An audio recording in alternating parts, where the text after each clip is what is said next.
Welcome to Lynn Cullen Live. Talk radio without the static. Email your questions and comments to lynncullenshow@gmail.com. And now your host, Lynn Cullen. Yeah! Woo-wah! I cannot tell you. Whoa. It's so wonderful to be back here with you guys. I missed you. I really missed you. Man, I'm going to become a prepper. I am. Hey, it's a Tuesday. I didn't know what day it was for the longest time, but it is a Tuesday, and that means, you know what that means. My sister, Susan, is joining us. Suze! Wow. Oh, You've been through it. Nice to hear your voice, dear sister. yeah. I had no idea when I hung up last Tuesday that was the end. Well, the thing is I didn't want to use my phone. You get totally isolated. No, you conserve everything you got yeah. left. Yeah, which is nothing. Right. I just noticed, by the way, and I'm just telling you, that I can't see my outro music for some reason. So the show's going to end just kaput. And I had trouble getting the computer didn't want to start up. And I frantically got in touch with my producer, Kevin, and he said, bang it on the corner and blow on where the fan is. And first of all, I don't know where the fan is, but I did it and it started. And it worked. Yeah. Yeah, the fan gets stuck. Well, it said it got, he thought it was dust in it just because it was lying here collecting. I don't know. Unbelievable, guys. Yeah. So there are still people without power. I just talked to one. And I just, whoa. It's something. The only thing. I've been through this so many times. You just broke my record, though. I never went 7 days. Yeah. I did go 6 days. But I didn't go 7 days. You right. beat me. Well, I went 7. But I've done it 4 times. Yike. That was in St. Louis, right? You were always losing power. Yeah, I was St. Louis, and I just, for some reason, lived, right in the path of every single storm. Well, I suspect this is going to happen more and more, which is why I'm not kidding about, I don't know. I think it's why burying electrical wires makes so much sense. Yeah, but it takes too much money. I mean, we've got none of our wires are buried in. I know it does take too much money, but and then in Green Bay, where they are mostly buried, a lot of them are buried. Mothers are buried. We lost power anyway because someone else's worked. Yeah. Well, unbelievable. And I mean, you find yourself reacting in many ways. First of all, you got nothing to do but to adjust. But I also was thinking, human history, we haven't Most of it was like that. Exactly. We haven't been here very long. If you look at, you start with dinosaurs, and even before them, I mean, we're just this tiny little thing toward the end of the timeline, and then a speck of that at the end where electricity was available. So I just thought, this is how 99% of humans. Well, they were set up for it a little bit better, though. Well, that's probably true, yes. Yeah, because that's how they did things. Yeah. So your cooking wouldn't have been disrupted because, you were cooking over a fire, and your refrigerator wouldn't have been disrupted because you didn't have one. Yeah. But you see that, they didn't have refrigeration. You can, imagine. And then all of that, speaking of refrigerator, all of that lost food just kills me. I mean, when Oh you no! Well, think, I had somewhere around power loss number 3. I made a deal with God that if I just kept my refrigerator cleaned out, would He stop taking away my yeah, power to make it happen? there you go. And in that regard, I must say that my refrigerator, which is Looks still clean. totally empty, is so clean. I finally, there was no reason not to clean it. It looks like new. I hate to put any food back in it. But, again, so many things have occurred to me. For one thing, I live in a neighborhood of very nice homes. And it occurred to me, these are people who are not used to being last in line, right? Yeah. These are Well, it's really just a question of how many of you get turned on by one fix. That's So right. So they we just just keep going didn't. down in decreasing numbers. That's right. So, but because of that kind of triage, it didn't matter. And I I was walking the dog and came upon two of my neighbors, and it was day 6, and they were saying, one of them said, we pay more taxes. We should, he was saying we should be at the head of the line. Yeah, we pay more. We should be treated better, right? Right. And I No, or said, maybe in Trump's no, world, but no. no. And I said, absolutely not. I said, in fact, if you think about it, uh, You it's should be good. last because you can you can get That's right. yourself out of the situation I and said afford we it. should be last because we have the resources to deal with it. People without means have lost all of their food and they can't readily restock. Replace it. And so they looked a bit taken aback, but I really jumped at that. There, if anyone should go last, it's people who have the capacity to withstand the discomfort. In fact, even if they want, get up and leave, go Leave. somewhere else. Isn't it interesting how difficult it is to get up and leave? Because that's the first thing I said to you. Throw the dog in a car and go to your brother's house and sit there in comfort while you wait for your power to come back on. It's a lesson I've learned. Yeah, but you wouldn't do it. I'm fine. You might not have been fine if it weren't spring. oh, that's true. I mean, the weather, thank God, was perfect for being stuck. It was moderate. You Yeah, weren't hot. You weren't cold. right. And believe me, that makes a huge Oh difference. no, there's no. I thought of that many times, and thank God. Yeah, Indeed. at least you weren't physically uncomfortable while No, being physically uncomfortable. no. And in fact, people, I mean, my, friends fed me, had me for dinner, and one friend, I asked if I could come and do my laundry, and she insisted on just, well, drop it off here. And she brought it back to me all folded and done. Yeah, Cool. I know. I That's a know. neat trick. How'd you do that one? I don't know. That was that was a shocker. That was pretty cool. So anyway, yeah, but I can't.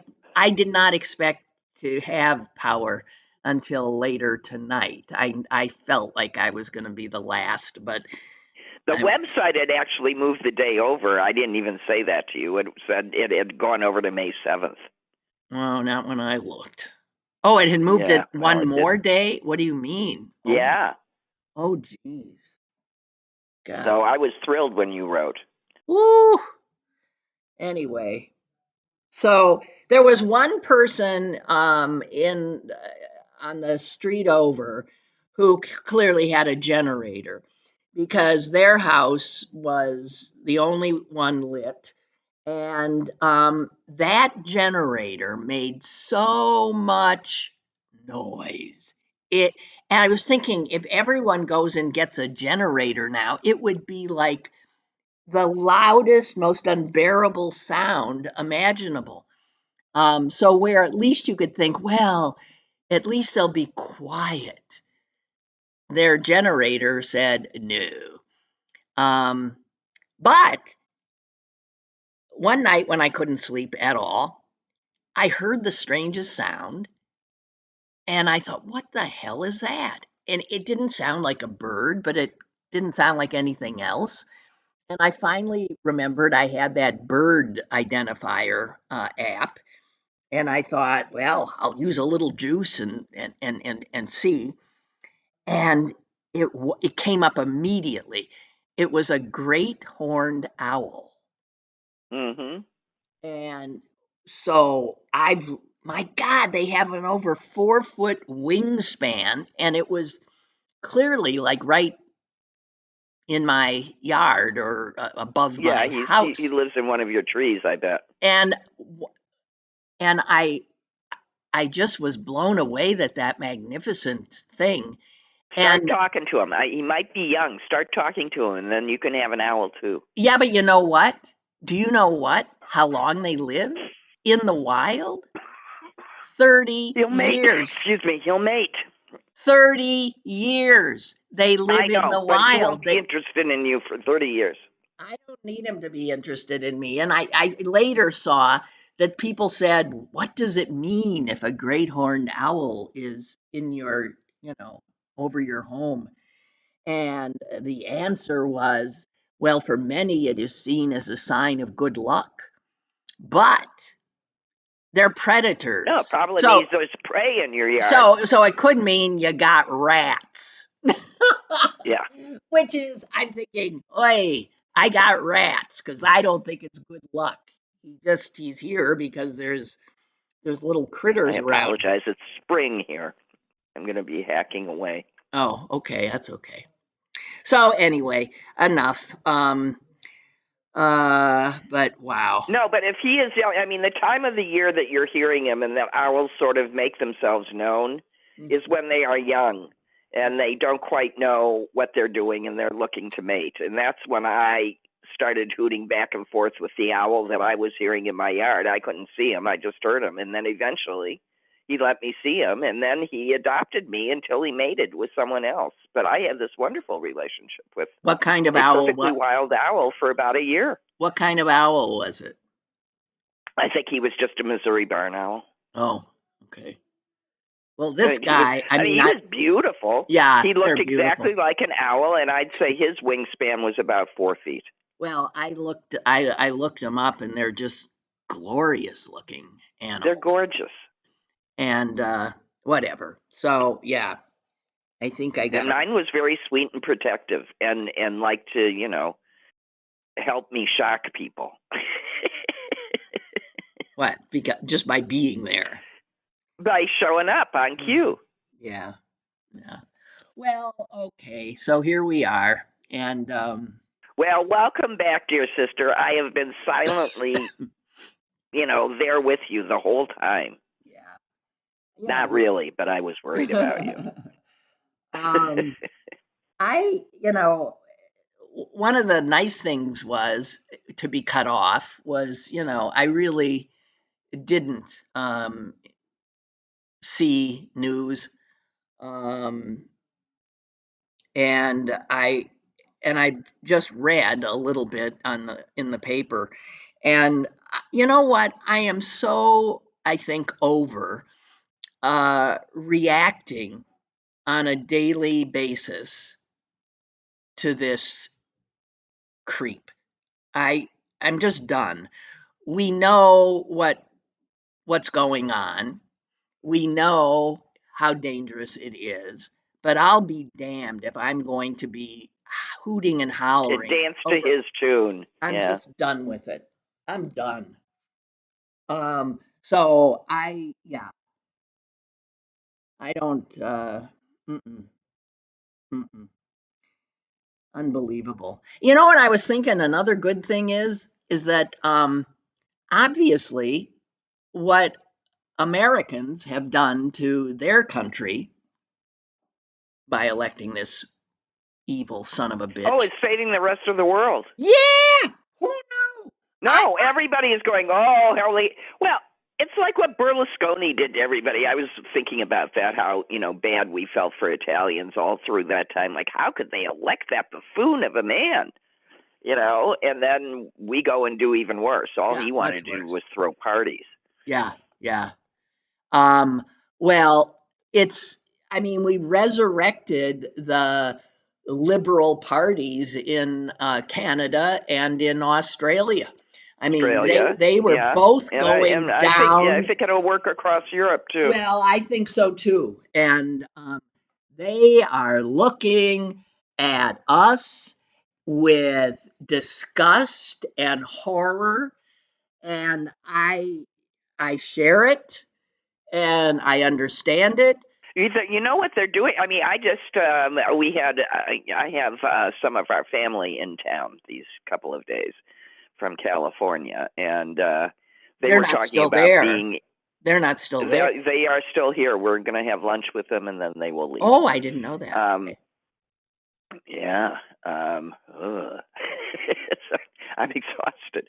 But they were down in Mexico, and the general reaction in Mexico is that they just feel sorry for us. She said, no one's mad at us, no one blames us. They just feel really sorry for us. And by the way, that's the worst. The whole world is pitying us. Well, I don't think. My guess is there's some of that. Who knows? But I would think reviling, all of a sudden being able to turn the tables. Well, they're reviling the government, but they are not attaching it necessarily to the people. Well, then, excuse me, that's absurd, because this was a democracy, and the people elected the son of a bitch. That's absolutely right. So, whatever. I did see a thing today where, the Europeans especially are just not buying any American products, even the ones they love. They're not going to buy them. So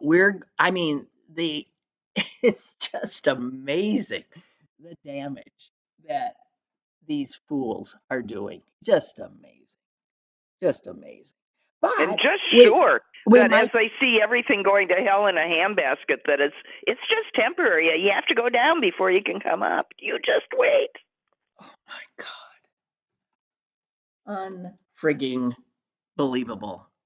Hey, if anyone has access to the New York Times, you want something? I got something. This is the disgusting thing of the day. You have got to see. The science section of the New York Times has a story about a caterpillar, a very hungry caterpillar that is so rare that people didn't know it even existed. But there are pictures of 6 of them, and they are the most extraordinary things I've ever seen. They're called bone collectors. And these, I know, it is so creepy. These caterpillars live in the webs that spiders spin, and they devour. They're scavengers.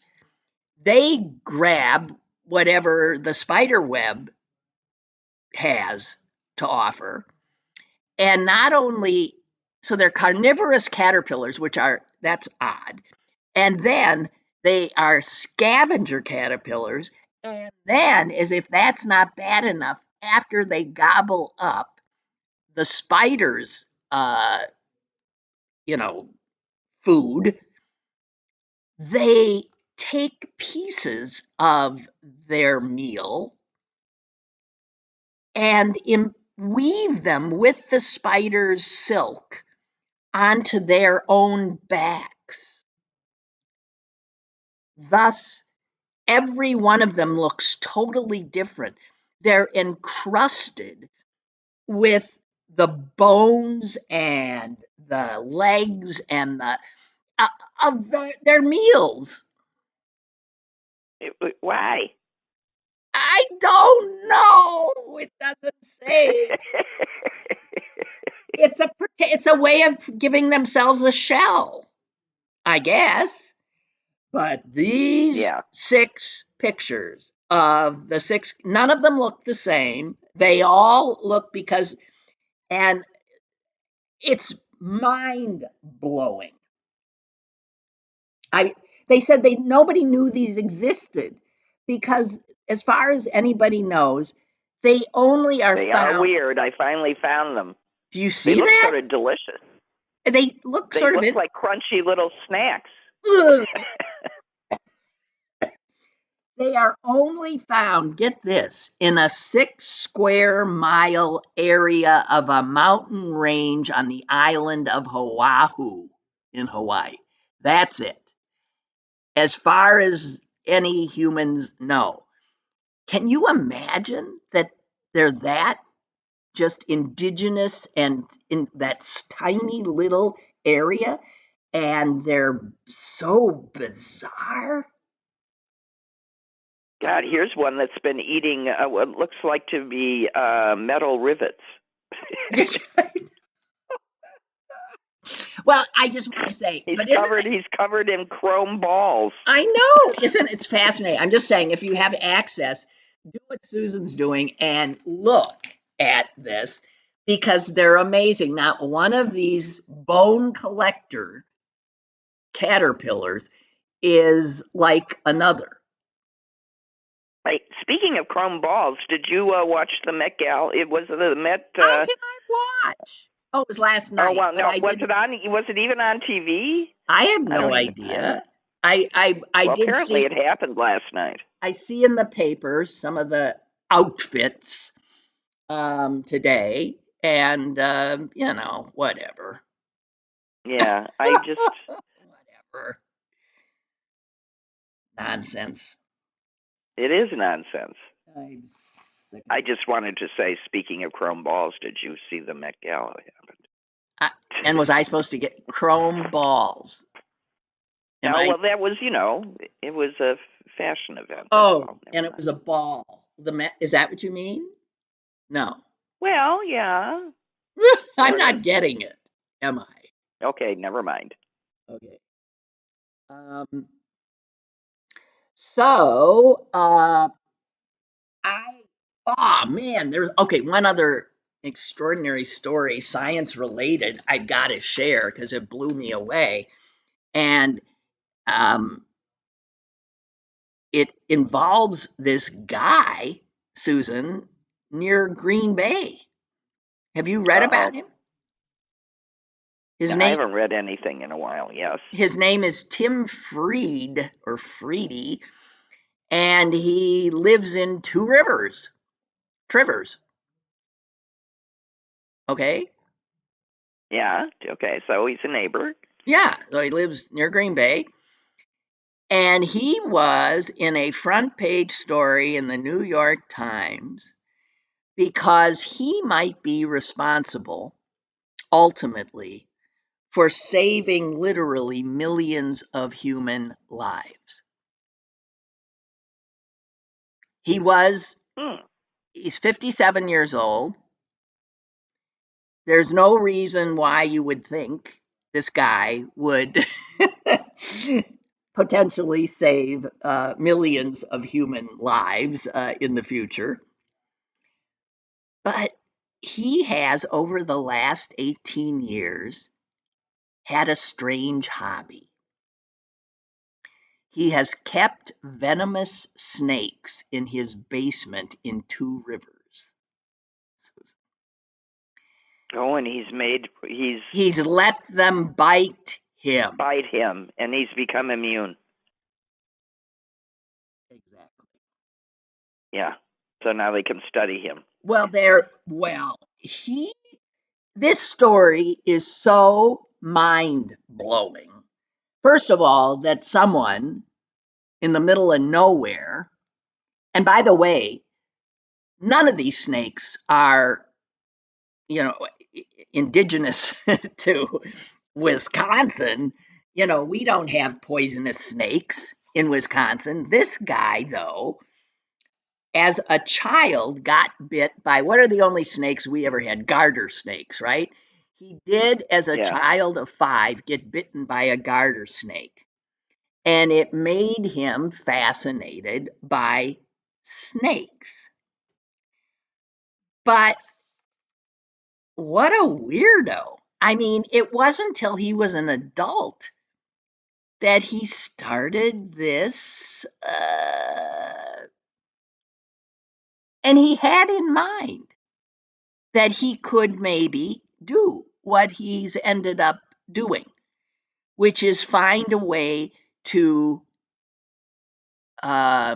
make himself immune. And every time he tried to interest a scientist, he'd write a letter.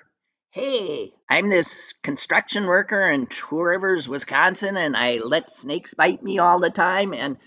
And nobody would pay any attention to him.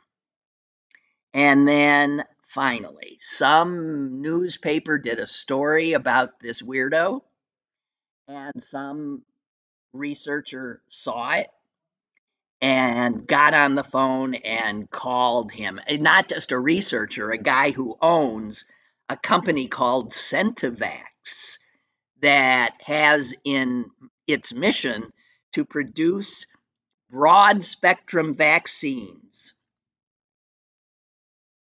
So the guy in Two Rivers is going to make Centivax a huge, huge amount of money. Well, I hope they cut him in. Well, I'm sure they have to. I mean, it's his blood. It's his. Right. So what they have found in his blood. Well, tell that to the woman that.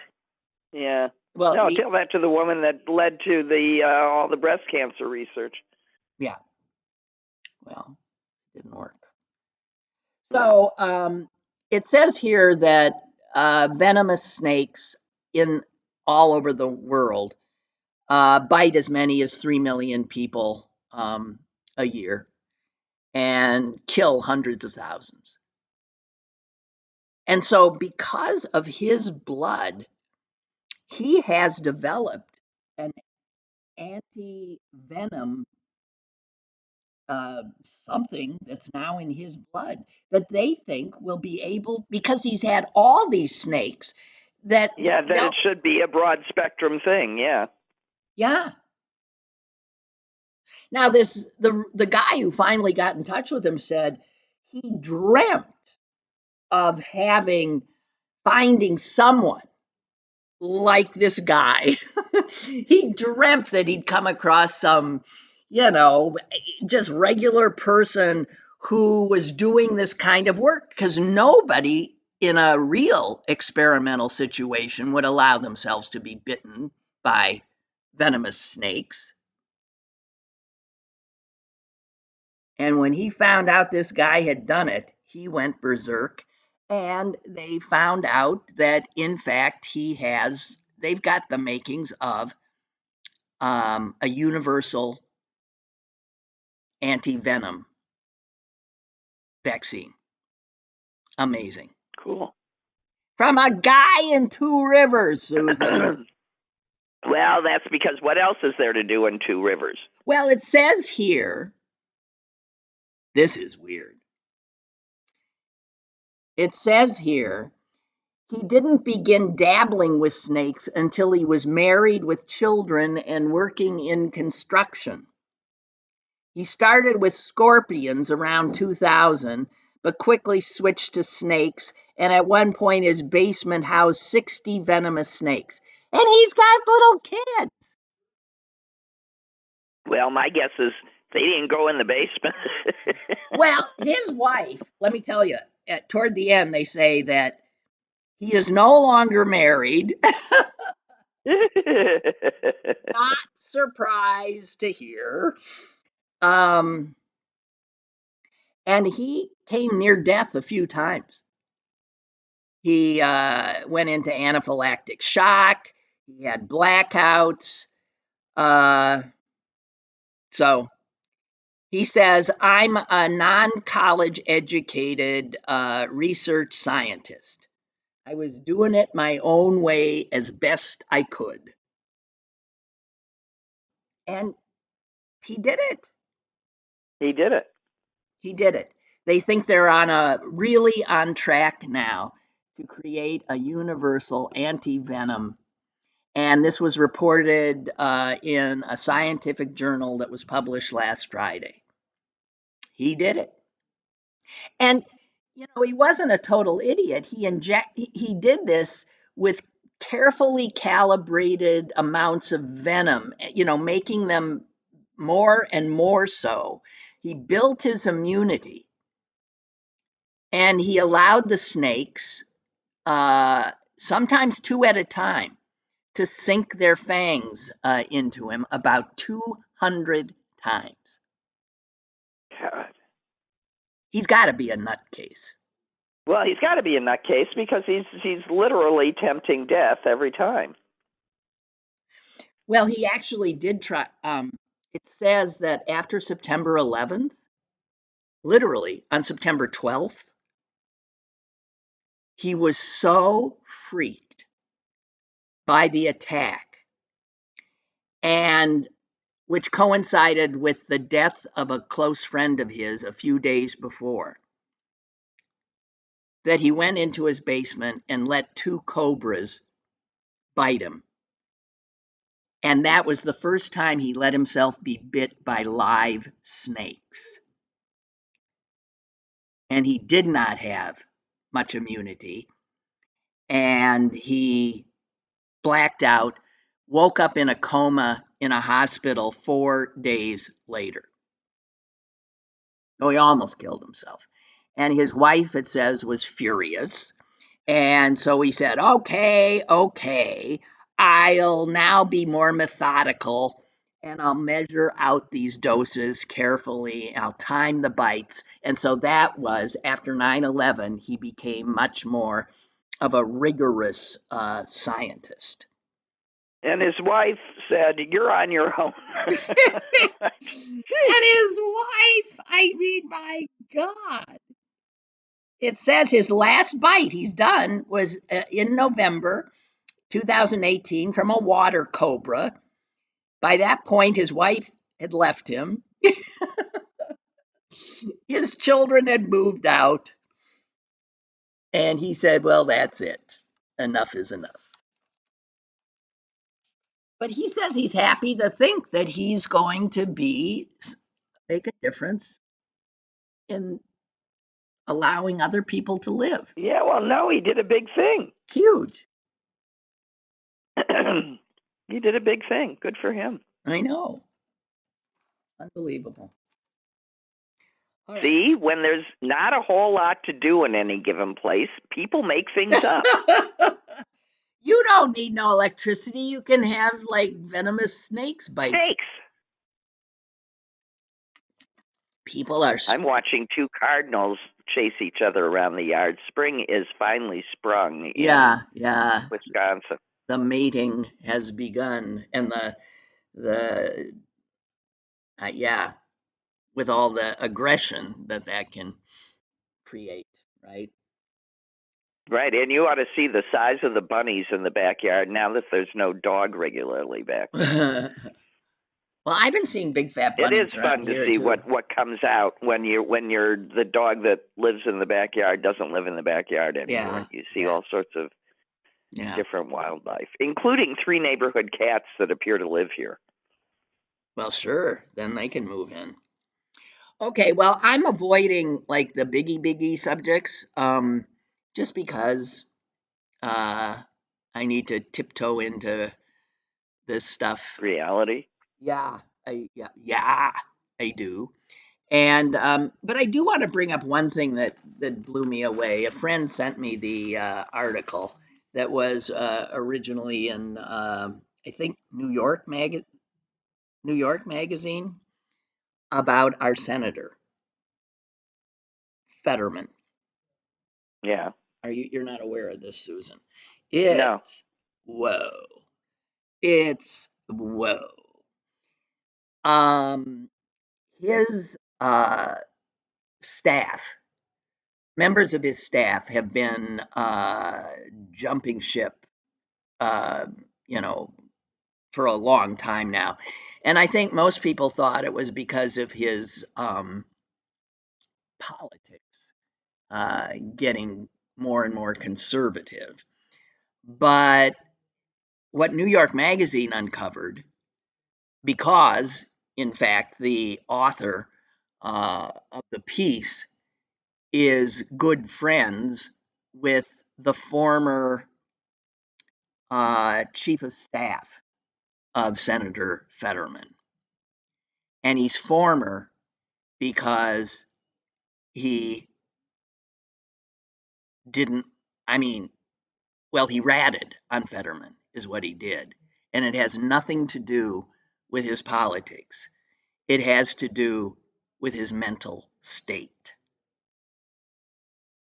So the Fetterman's chief of staff actually got in touch with Fetterman's doctor and told the doctor that his behavior was increasingly erratic, that he was sometimes spiraling out of control, that he was not following the medical advice he'd been given, that he was not taking his meds, and that, well, the guy is quoted as saying, "I'm worried that if he stays on his current trajectory, he's not going to be with us for much longer." And he wrote that to Fetterman's doctor at Walter Reed. And he also was in touch with Fetterman's wife, as were other staff members. And some of the behavior that's reported sounds really, really bizarre. Other quotes: "John has pushed out everyone who was supposed to help keep him on his recovery plan." And this is again in the letter to this, the medical director of neuropsychiatry and traumatic brain injury at Walter Reed. "We don't know if he's taking his meds. His behavior frequently suggests he is not." And then he said that they had been told of warning signs to look for in Fetterman's behavior. And he says they're seeing those warning signs, and they included conspiratorial thinking, megalomania,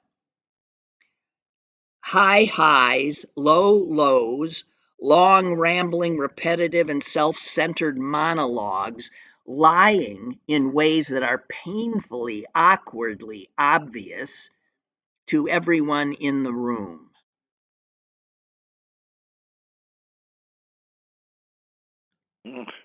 Isn't awful? It's just awful. He was supposed to, part of his plan was he was supposed to check in with the Capitol Hill physician, just daily, weekly kinds of things. And he long ago ordered his staff to stop scheduling him for that. Anyway, because this piece came out in New York Magazine, I mean, Fetterman now has had to respond to it. And he called it a hit piece. And he says, "My actual doctors and my family affirm that I'm very well." His wife has come out in a statement and said that none of this is true, which I think is not true. But I feel for her, and it also said that the staff could tell that things with his wife had become tense. There were shouting arguments, and he's also recently bought a gun, which is something they were terrified of. Also, his staff has been warned, and this I was aware of long ago, to never get in a car with him. That he drives so dangerously that he literally does not, he sits and like reads text, writes text, he speeds. He almost killed a woman. He got in a terrible crash. I think it was last year, and badly injured the woman in the car he ran into, injured his wife, who was also in the car, and the state trooper who came upon the wreck said it was amazing that nobody was killed. And he's still, it's not like his license has been taken away. Why not? I don't know. And I don't know. It says the reporter who wrote the story did sit with him for an interview, and at one point, Fetterman went like really nuts, asked him to leave, and then he was asked back in, and Fetterman was like slumped on the couch and refusing to. He is an odd man. I mean, always has been. I've said that. You've always had he's odd. Issues with him. Yeah, he's odd, and he's not. I mean, I think he's sort of like on the spectrum in that he's clearly not comfortable with human beings, which is an odd thing for a politician. But I feel for. He apparently has disappeared on his wife, where she didn't know where he was. He missed his kid's birthday party. So the kids are seeing this, and other people are seeing it, and it's just really, really sad. It's really sad, and I doubt that he. I don't know. And how much longer? Doesn't he still have like 3 years in his term? Easily, yeah, 3 or 4, I think, 3, whatever. And I don't know. And I mean, recall that when he was elected, he could barely speak. He had just had a stroke. It completely affected his ability to communicate. He did one debate he was running against Dr. Oz, and he was incoherent in the debate. It was so painful, it was impossible to watch. But he was elected. And he was elected because, first of all, he was running against Dr. Oz. Right. And secondly, because people, I think, felt felt sorry for him. He would recover. He would get better. But then after that, he ends up in this incredible depression after he took office.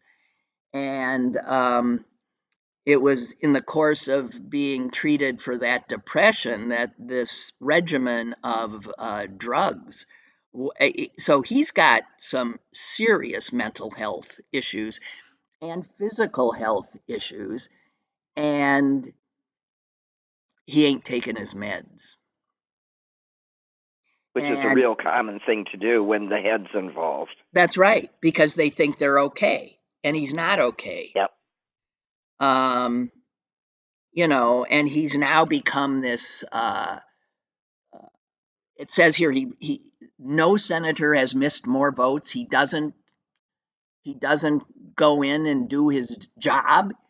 He doesn't read any of the briefings that he's given. He's not doing a goddamn thing.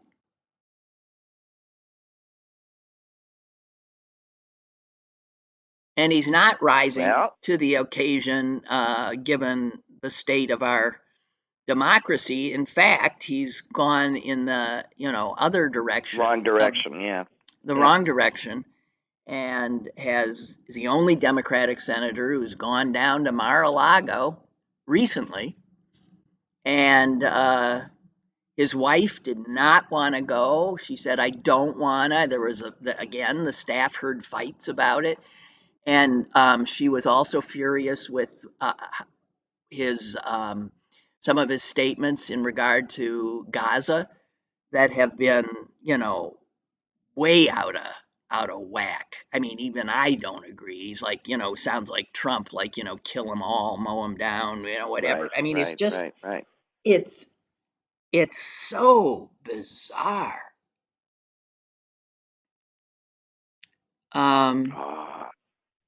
So yeah, it's very difficult to it's very difficult to watch somebody whose brain isn't working properly.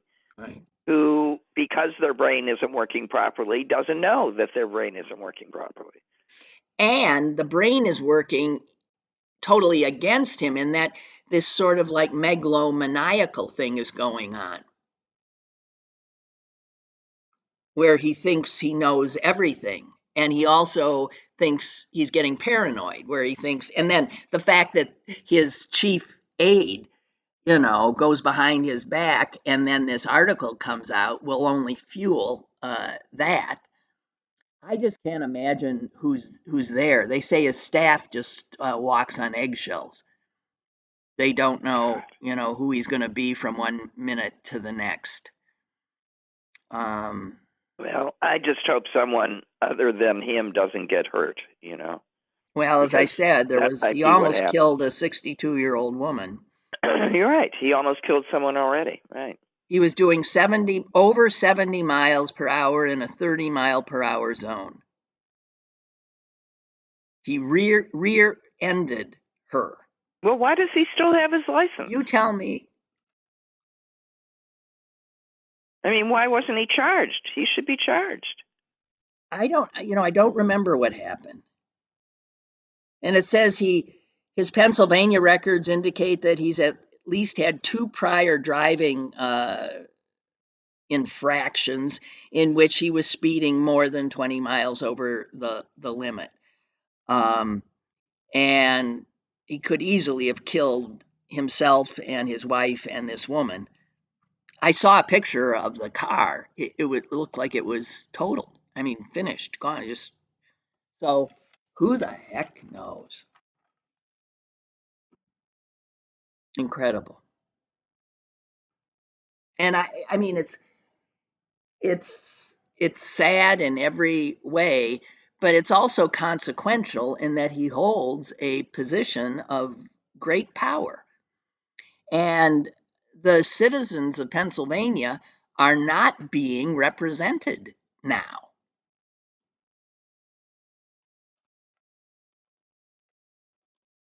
Sad. I don't know.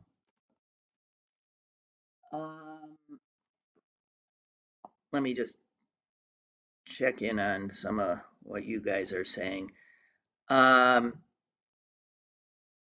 This is Milton who sent me this. Yeah. Fetterman's stance on Gaza was so appalling, his wife visited him. This is from the New York article. Visited him at his Senate office and begged him to change his position on standing behind Israel. Here's the passage. In early November, just weeks after the attack, Giselle arrived at her husband's Senate office, and according to a staffer, they got into a heated argument. They're bombing refugee camps. How can you support this? The staffer recalled her saying with tears in her eyes. That's all propaganda, Fetterman replied. Later, a still visibly upset Giselle pulled the staffer aside. She asked him if members of Fetterman's team were pushing him to take these stances for political reasons. The staffer told her the opposite was true. Many of them were as upset as she was. A few days later, she texted a different staffer. I am at a breaking point and I can't co-sign this any longer. I'd love some help. in language to separate myself from this. Can anyone help me? She's writing staffers to separate herself from her husband's public position. Right. And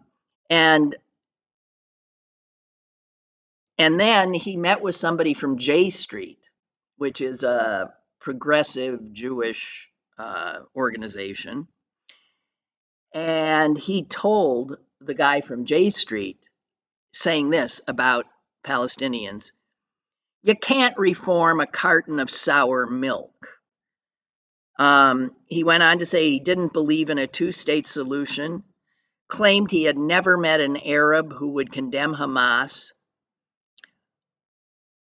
And he went on to make statements that said, let's get back to killing.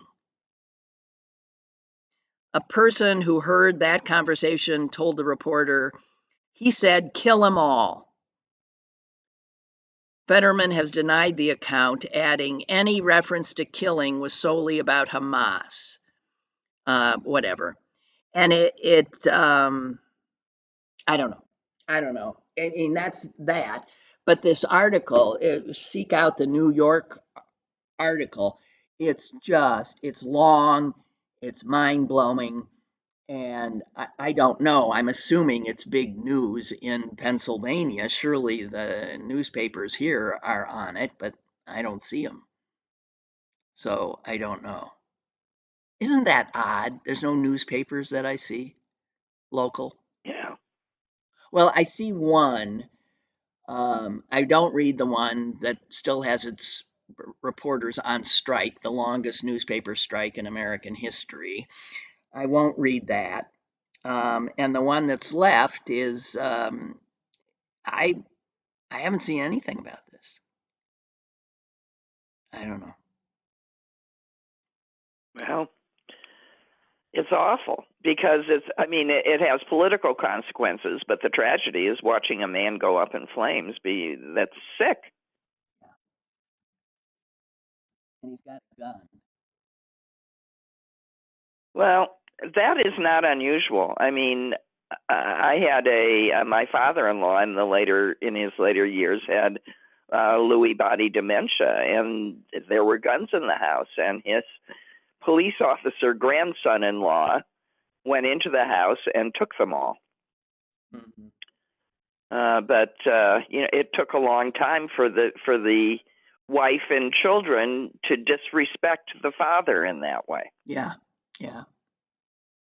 Jeez. It's a tough situation and not unusual at all. Yeah. Sad. Really sad. Anyway, yeah, I think he could end up losing his marriage, it's sad. His job.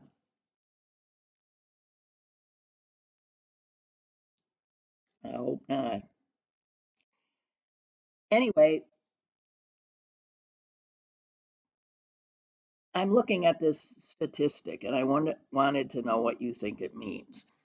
It says just 24% of women between the ages of 18 and 29 approve of President Trump's job performance, okay? Less than a quarter, compared to almost half of the men 18 to 29. 45% approve of Trump in that Well, age. Women's brains develop faster. Well, but here's what I want to know. There has never been such a huge gap between men and women in any demographic like that. And I'm just wondering, this is when young men and young women get together. That's right. I know. I was reading about 18 this. to 29. One of the comments from a male to this study was, yeah, I saw this and I realized if I ever wanted to have sex again, I had to be for the Democrats. Well, but and I wrote back, I'm glad you noticed that. Yeah, but It's Lysistrata. well, I mean, it's worrisome in that we know that this generation is not getting together. Women are not choosing to be with. I don't know. I mean, if you're a man who is a young man who's not a Trumper, man, you're in great. Uh, You're in great shape. you're in great shape. You got your choice of a lot of wondrous young women.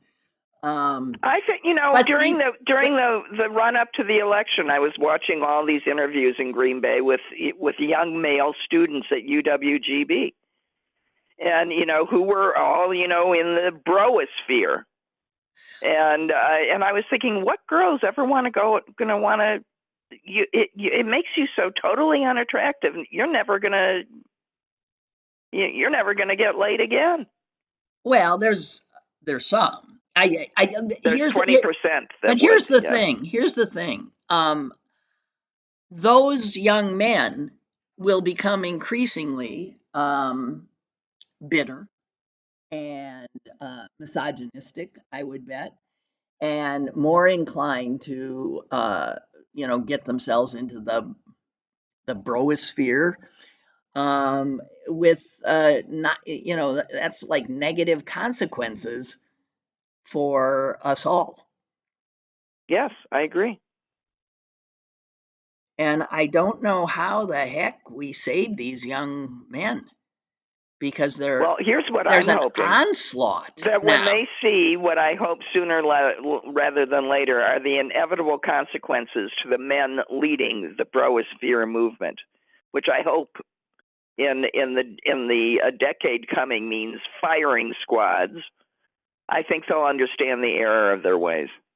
What the hell are you talking about? I'm talking about we have been taken over by a group of fascists, and fascist regimes usually end with the people in them dead. Well, yeah, but Joe Rogan and all these influencers aren't going to be lined up and shot.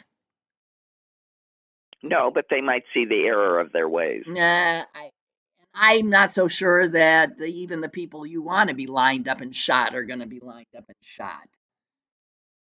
God, I don't know. I don't know. There has to be an emphatic ending to it, or we're done. Well, I'm There increasingly has to be thinking a clear writing of the moral sphere, or we're done.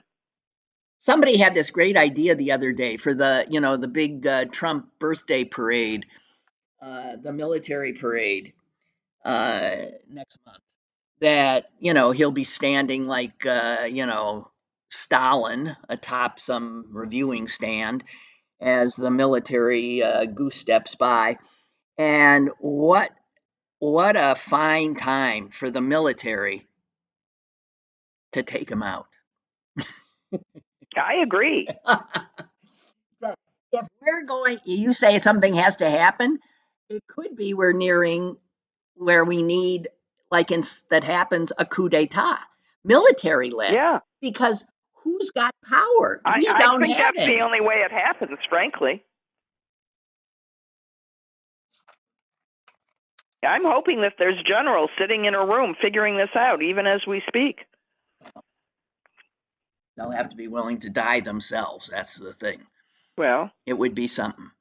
But I'm just saying, it's going because we're heading into where he's literally going to thumb his nose at Supreme Court rulings. I mean, and there'll be no ability to enforce, and so that's when it happens. We either let him continue or he has to be taken out. And we don't have, the only people who can take him out are the military. It's what happens in these countries like banana republics, which is what we are now. yeah. And then you hope the military, when it takes over, gives the country back to the citizenry. I can't believe that that's the way I'm thinking, but I am. And if you hear that I've been, my house has been, broken into and I've been taken into custody, you'll understand.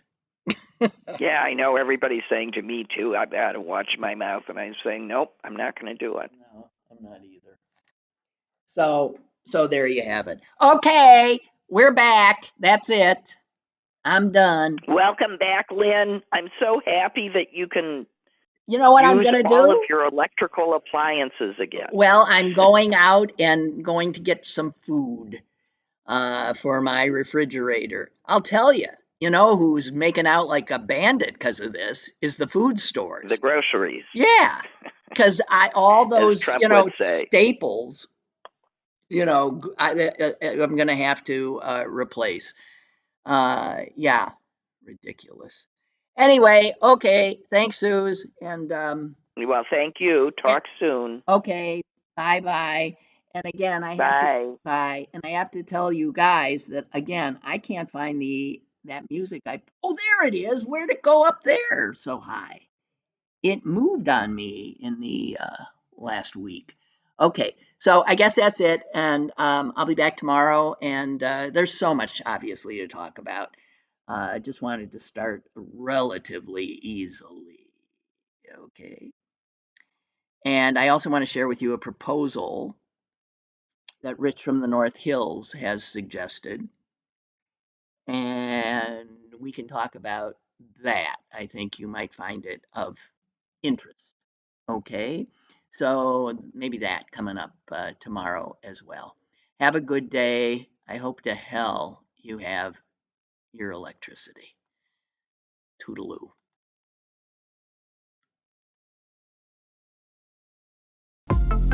Lynn Cullen Live, Monday through Thursday from 10 a.m. to 11 a.m.